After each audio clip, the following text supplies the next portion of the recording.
Ambition class में स्वागत है आप लोग का। आप लोग देख रहे हैं कॉम्पिटिटिव एग्जाम के प्रीवियस ईयर में पूछे गए मैथ का प्रश्न, और आज मैं आप लोग को बताने जा रहा हूँ आरआरबी एनटीपीसी 2/4/2016 के शिफ्ट सेकंड का प्रश्न। देखिएगा, इसके शिफ्ट थर्ड के प्रश्न को मैंने इससे पहले वाले भाग में बता चुका हूँ, और आज मैं 2/4/2016 के शिफ्ट सेकंड के प्रश्न को बताऊंगा। तो चलिए शुरू करते हैं। पहला क्वेश्चन कह रहा है कि 12 के प्रथम 20 गुणज का औसत क्या होगा। देखिए, इसको आसान तरीका बता रहे हैं।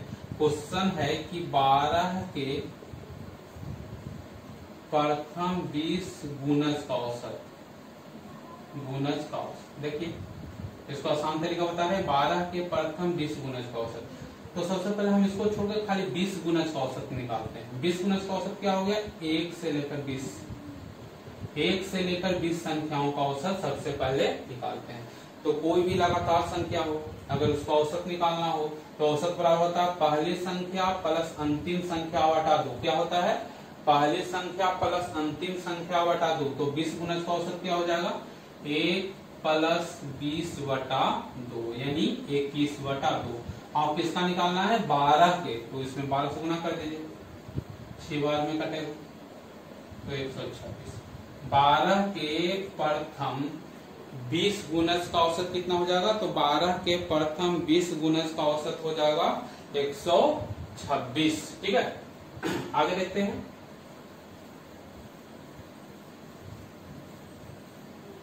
अगला क्वेश्चन है कि एक बंद लकड़ी के बने घनावाकार बक्से में लकड़ी की मोटाई 1 सेंटीमीटर है।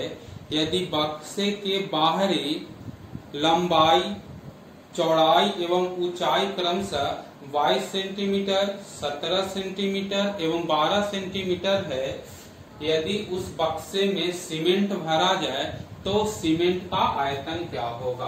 अब इसको देखते हैं। एक बक्सा है, मान लीजिए घनावाकार है, इस प्रकार बक्सा है। अब बक्से की मोटाई दिया हुआ है, क्योंकि लकड़ी से बना हुआ है, तो बक्से की मोटाई,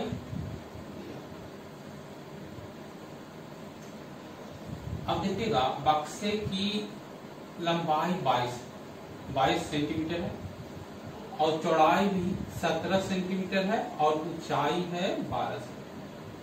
अब देखिएगा यहाँ पर इसमें सीमेंट भरा जाए तो यहाँ पर तो लकड़ी है लगा हुआ बाहर, तो इधर 1 सेंटीमीटर हो गया, इधर 1 सेंटीमीटर हो गया। ठीक है ना? तो टोटल लंबाई है 22 सेंटीमीटर, जिसमें लकड़ी है 2 सेंटीमीटर। तो अंदर का लंबाई कितना हो जाएगा? तो 22 घटाओ 2 यानी 20 सेंटीमीटर हो जाएगा। उसी प्रकार इधर 1 सेंटीमीटर, इधर 1 सेंटीमीटर। तो बाहर का चौड़ाई 17 सेंटीमीटर है, तो अंदर का चौड़ाई कितना हो जाएगा? अंदर का चौड़ाई कितना हो जाएगा? तो 17 घटाओ 2 15 सेंटीमीटर। और उसी प्रकार ऊपर 1 सेंटीमीटर और नीचे 1 सेंटीमीटर, और टोटल ऊंचाई है 12 सेंटीमीटर। तो अंदर बक्से की अंदर वाले भाग की ऊंचाई कितना हो जाएगा? 10 सेंटीमीटर। यानी लंबाई इतना क्या हो जाएगा? 22 सेंटीमीटर और 1 सेंटीमीटर यानी 2 सेंटीमीटर घट गया, यानी 20 सेंटीमीटर लंबाई बक्से के अंदर वाले भाग को, क्योंकि सीमेंट तो अंदर भरा जाएगा। चौड़ाई कितना हो जाएगा? तो 17 घटाओ 2 यानी 15 सेंटीमीटर। और ऊंचाई कितना हो जाएगा? तो ऊंचाई हो जाएगा 12 घटाओ 2 यानी 10 सेंटीमीटर।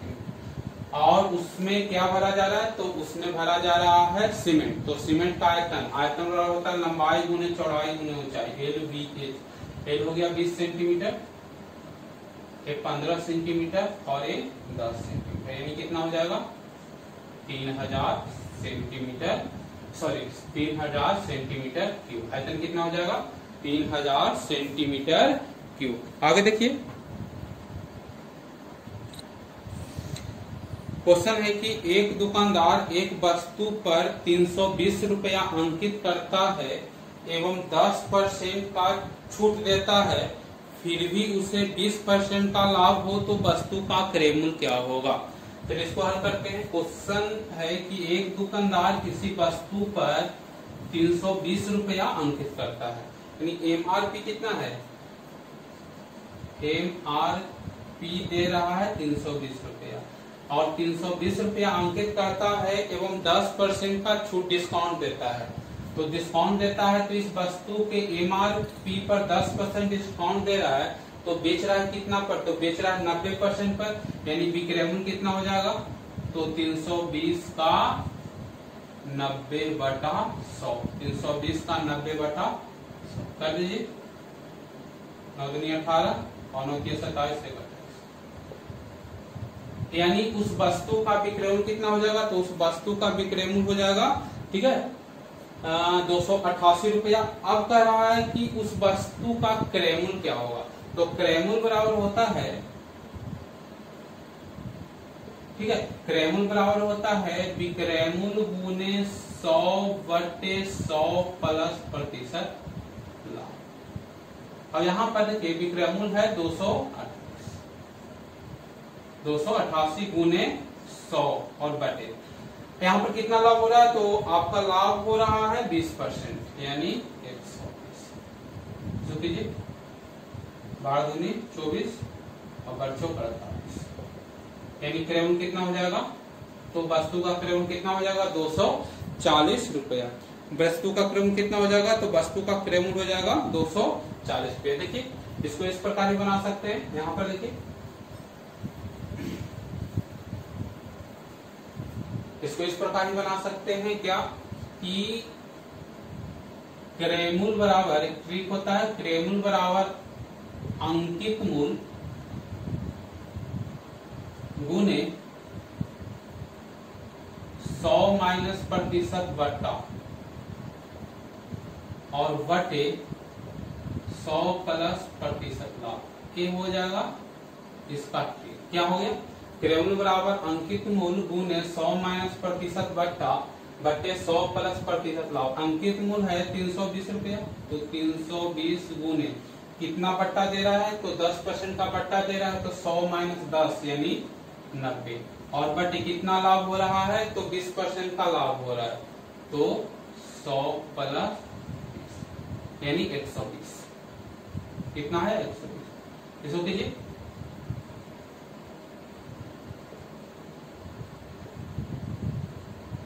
कितना 240, कितना आ गया 240 रुपया।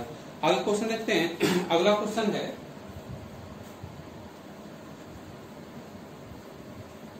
अगला क्वेश्चन कह रहा है कि 4800 रुपए का 20% चक्रवृद्धि ब्याज के दर से 2 वर्षों का चक्रवृद्धि ब्याज क्या होगा। देखिए इसका आसान उपाय बता रहे हैं, यहाँ पे देखिए 4800 रुपए का 20% चक्रवृद्धि ब्याज के दर से 2 वर्षों में चक्रवृद्धि ब्याज कितना रुपया प्राप्त होगा। तो देखिएगा पहले वर्ष का चक्रवृद्धि ब्याज और पहले वर्ष का साधारण ब्याज दोनों बराबर होता है, और मूलधन में अगर 8% गुना कर देते हैं, वही पहले वर्ष का चक्रवृद्धि ब्याज कहिए या साधारण ब्याज कहिए, दोनों पहले वर्ष का साधारण ब्याज। तो पहले वर्ष का, ठीक है, चक्रवृद्धि ब्याज क्या होगा, तो 4800 का कितना 20%, कितना है 4800 का 20%, यानी कितना, इसको कर दीजिए 960। पहले वर्ष का चक्रवृद्धि ब्याज कितना हो गया 960, अगर साधारण ब्याज भी रहता तो 960 रुपया ही होता। अब कह रहा है कि जो 2 वर्ष का चक्रवृद्धि ब्याज निकालना है, तो हम दूसरे वर्ष का निकालते हैं। तो दूसरे वर्ष का जो चक्रवृद्धि ब्याज निकलेगा, तो उसमें ब्याज पहले वर्ष के ब्याज में 20% ब्याज रहेगा, यानी अगर 20% अगर ब्याज लगाते हैं, तो दूसरा वर्ष कितना ज्यादा हमको देना पड़ेगा, तो कर दीजिए, यानी 192, यानी सेकंड वर्ष का चक्रवृद्धि ब्याज कितना हो जाएगा, तो 960 घटाव 192, कितना हो जाएगा 960 घटाव 192, ठीक है। अब कितना हो जाएगा 1152। दूसरे वर्ष का चक्रवृद्धि ब्याज क्या रुपया हो जाएगा, तो 1152 रुपया, और पहले वर्ष का चक्रवृद्धि ब्याज है 960 रुपया, तो 2 वर्ष का चक्रवृद्धि ब्याज क्या हो जाएगा, तो 960 प्लस 1152। अब कीजिए 2 वर्ष का चक्रवृद्धि ब्याज क्या हो जाएगा, तो 2112 रुपया, कितना हो जाएगा, तो 2112 रुपया। देखिए आगे क्वेश्चन देखते हैं। देखिएगा इस शिफ्ट जो शिफ्ट सेकंड है, इसमें बहुत सारा क्वेश्चन जो है शिफ्ट थर्ड के जैसा ही क्वेश्चन है। ऐसे क्वेश्चन दे दिया है, शिफ्ट थर्ड में भी था कि R019 को अगर 11 से भाग देंगे तो वह पूर्णतः विभक्त हो जाएगा। तो R के स्थान पर क्या होगा? क्वेश्चन क्या है कि R019 में अगर 11 से भाग देते हैं तो वह पूर्णतः विभक्त हो जाए, तो R के स्थान पर कौन सी छोटी संख्या होगी? तो 11 का नियम है कि दाईं ओर से शुरू कीजिए और एक अंक छोड़कर जोड़ दीजिए, शेष संख्याओं को भी जोड़ दीजिए। अगर इस जो जोड़े उसको घटाइए, आपस में घटाकर 0 आना चाहिए या 11 से कटने वाला कोई संख्या आनी चाहिए, वह संख्या भी 11 से विभक्त होगी। नियम क्या है कि दाईं ओर से प्रत्येक अंक छोड़कर जोड़िए और शेष संख्याओं को भी जोड़िए। उन दोनों योगफल का अंतर यदि 0 हो या 11 से कटने वाली कोई संख्या हो तो संख्या भी 11 से विभक्त होगा। तो यहाँ पर कीजिए 9 + 0 घटाओ R + 1 बराबर यहाँ पे 0 होगा। तो क्या हो जाएगा? 9 बराबर R + 1, तो R बराबर क्या हो जाएगा? तो 9 - 1 यानी R। R के स्थान पर न्यूनतम संख्या कौन सी होगी? तो R के स्थान पर न्यूनतम संख्या 8 होगी। तो आगे देखते हैं, आगे क्वेश्चन है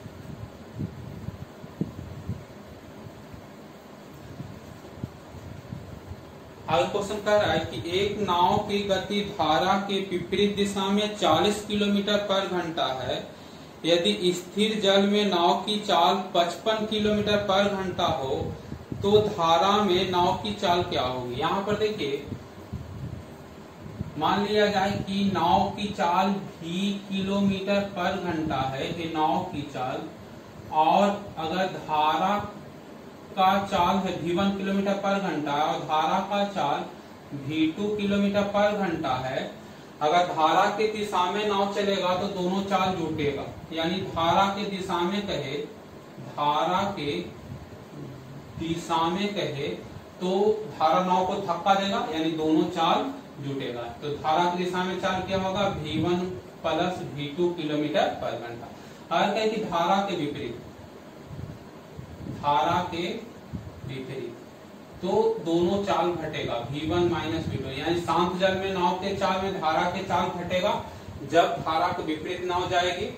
अगर धारा के साथ नाव जाएगी तो शांत जल में नाव के चाल में धारा के चाल जुटेगा, यानी साथ में जुटेगा, और जब विपरीत रहेगा तो घटेगा। यहाँ क्वेश्चन में कह रहा है कि विपरीत दिशा में नाव की चाल 40 किलोमीटर/घंटा, यानी V1 - V2 बराबर है 40 किलोमीटर/घंटा, और शांत जल में नाव की चाल दिया हुआ है 55 किलोमीटर/घंटा, यानी V1 का मान कितना दिया हुआ है? 55 किलोमीटर/घंटा।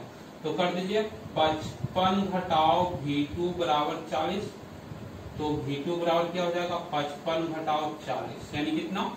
15 किलोमीटर/घंटा। यानी उस धारा की चाल क्या है? 15 किलोमीटर/घंटा, और शांत जल में नाव की चाल दिया हुआ है 55 किलोमीटर/घंटा। क्वेश्चन कर रहा है कि धारा के दिशा में नाव की चाल क्या होगी? तो धारा की दिशा में नाव की चाल V1 + V2, इसमें V1 का मान 55 दिया हुआ है और V2 का मान 15 आया है। तो धारा की दिशा में नाव की चाल V1 + V2 यानी 55 + 15, 55 + 15 यानी 70 किलोमीटर/घंटा। धारा की दिशा में नाव की चाल कितना हो जाएगी? तो धारा की दिशा में नाव की चाल हो जाएगी 70 किलोमीटर/घंटा।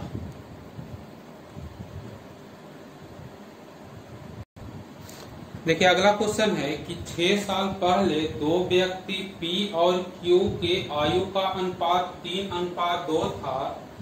4 साल बाद यह अनुपात 8:7 हो जाएगा, तो P का वर्तमान आयु क्या होगा? क्वेश्चन एक बार और सुनिए। 6 साल पहले दो व्यक्ति P और Q के आयु का अनुपात 3:2 था। 4 वर्ष बाद यह अनुपात 8:7 हो जाएगा, तो P का वर्तमान आयु क्या होगा? देखिए इसको एक तरीका बता रहे हैं। मान लिया जाए कि यहाँ पर वर्तमान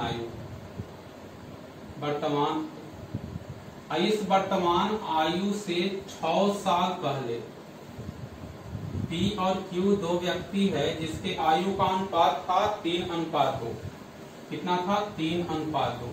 और इस वर्तमान आयु से 4 साल बाद अनुपात दिया हुआ है, 4 साल बाद अनुपात दिया हुआ है 8:7। तो क्वेश्चन कह रहा है कि P का वर्तमान आयु क्या होगा। क्वेश्चन कह रहा है कि P का वर्तमान आयु, देखिए यहाँ पर समझिए इसको कैसे बनाते हैं। तो 63 गुना कीजिए तो कितना हो जाएगा, तो 7 या 21 और 8 दूनी 16, तो क्या हो जाएगा 21 घटाओ 16, क्या लिखेंगे 7 या 21 और घटाओ 8 दूनी 16 बराबर, यहाँ पर कितना 6 4 10 और ये दोनों को घटाइए, यानी 8 में से 7 घटेगा तो 1, यानी यहाँ पर 8 घटाओ 7 यानी 10 गुना क्या किए, तो 7 गुना 3 7 या 21, 8 गुना 2 8 2 16, 21 घटाओ 16 बराबर 6 4 10 है, तो 10 वर्ष हो गया। और यहाँ पर 8 में से 7 घटाएंगे तो 1, तो 10 गुना 1, यानी यहाँ पर अगर 21 में से 16 आप घटाते हैं तो कितना आता है 5, तो 5 बराबर 10, तो 1 बराबर कितना आया 2। अब यहाँ पर P की आयु कर रहा है, तो 6 साल पहले P कितना वर्ष का था, तो 2 गुना 3 6 वर्ष का था। 6 साल पहले P जो था 3 बराबर 3 गुना 2 6 वर्ष का था, तो अभी P कितना वर्ष का होगा, तो 6 + 6 यानी अभी P कितना वर्ष का होगा, तो अभी P कितना वर्ष का होगा, तो अभी P 12 वर्ष का होगा। ठीक है, अब देखिए अगला क्वेश्चन है, अगला क्वेश्चन है आसान है, गुना करना है। तो हम लोग समझते हैं कि ऐसा क्वेश्चन दे तो जल्दी गुना कैसे किया जाए। क्वेश्चन इस प्रकार है, बहुत आसान है, 15 25 29 का लसागु, 15 25 एवं 29 का LCM क्या होगा। अब देखिएगा इसको LCM कैसे ज्ञात करेंगे। तो यहाँ पर देखिए 15 है तो 5 गुना 3 यानी 3 गुने 5 हो गया। ठीक है, ये 25 है तो 5 गुना 5 और ये 29 है तो ये 5 के बदले तो 1 होगा, तो क्या हो जाएगा 3 गुने 5 गुने 5 गुना। ठीक है, अब हमको परीक्षा में इसको जल्दी से गुना करना है, तो जल्दी से गुना कैसे करें। तो यहाँ पे देखिए एक उपाय बता रहे हैं, 25 15, किसी संख्या में अगर 15 से गुना करना तो आसान से गुना करेंगे, तो सब लोग 25 15 कर देते हैं गुने, और अगर हम 29 में 5 से गुना करते हैं तो कितना 5 दूनी 10 9 5 45 145, कितना आ गया 145, यहाँ पर 15 आ गया। अब गुना कीजिए, तो यहाँ पर 15 से डायरेक्ट गुना करें, 15 में 5 से गुना करेंगे तो 75 की 5 हाथ में 7। अब कहिए 15 चौके 60 और 60 में 7 जोड़ेंगे तो 67 6 हो जाएगा, और 15 और 6 21, यानी इसका एलसीएम कितना हो जाएगा, तो 2 व 1 7 5, एलसीएम कितना हो जाएगा 2 1 7 5। आसान से इसको हल कर सकते हैं। ऐसा क्वेश्चन पूछा नहीं जाता है आपको समय को बर्बाद करने के लिए। ठीक है, तो इसको या तो आसान से आता है तो जल्दी से कीजिए, नहीं तो ऐसे क्वेश्चन को अगर टाइम लेते हैं तो अगला देखिए, अगला क्वेश्चन है कि P ने एक वस्तु को 1600 रुपया में खरीदा एवं 10% लाभ पर उसे बेच दिया। यदि उसे 1840 रुपया में बेचा होता तो कितना % अधिक लाभ होता। देखिएगा इस शिफ्ट थर्ड में भी एक ऐसा क्वेश्चन पूछा हुआ था। तो यहाँ पर देखिएगा कह रहा है कि जो P एक वस्तु को खरीद रहा है 1600 रुपया में और उसे 10% लाभ पर बेच रहा है, उसको भी छोड़ दीजिए, और कह रहा है कि 1840 रुपया में बेचता। यदि एसपी कितना होता 1840 रुपया, एसपी कितना होता 1840 रुपया होता तो पहले जो 10% लाभ हो रहा था उससे कितना अधिक लाभ होता। अब यहाँ पे देखिए 1600 रुपया में खरीद रहा है, 1840 रुपया में बेच रहा है, तो फायदा कितना हो रहा है, लाभ कितना हो रहा है, तो लाभ कितना हो रहा है, तो 1840 घटाओ 1600 यानी 240 रुपया का क्या हो जाएगा, 240 रुपया का उसको लाभ हो रहा है। कितना लाभ हो रहा है, 240 रुपया का लाभ हो रहा है। अब देखिएगा यहाँ पर परसेंट लाभ बराबर होता है लाभ गुने 100 बटा क्रयमूल्य, यानी 240 गुने 100 बटा क्रयमूल्य कितना है, तो 1600, कितना है क्रयमूल्य, तो 1600 रुपया। अब इसको करिए, कटिए,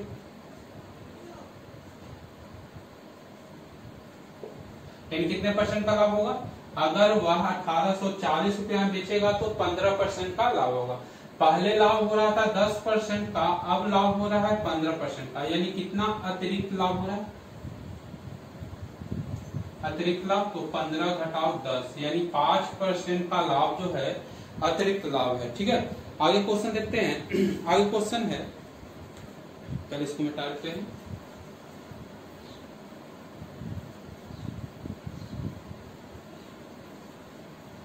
चलिए आगे क्वेश्चन कह रहा है कि 5 पैसे एवं 10 पैसे के कुल 90 सिक्के हैं। क्वेश्चन है कि 5 पैसे एवं 10 पैसे के कुल 90 सिक्के हैं और सभी सिक्के का मूल्य 7 रुपया हो तो 5 पैसे के सिक्के की संख्या क्या होगी? तो 5 पैसे के सिक्के की संख्या क्या होगी? क्वेश्चन एक बार और सुनिए।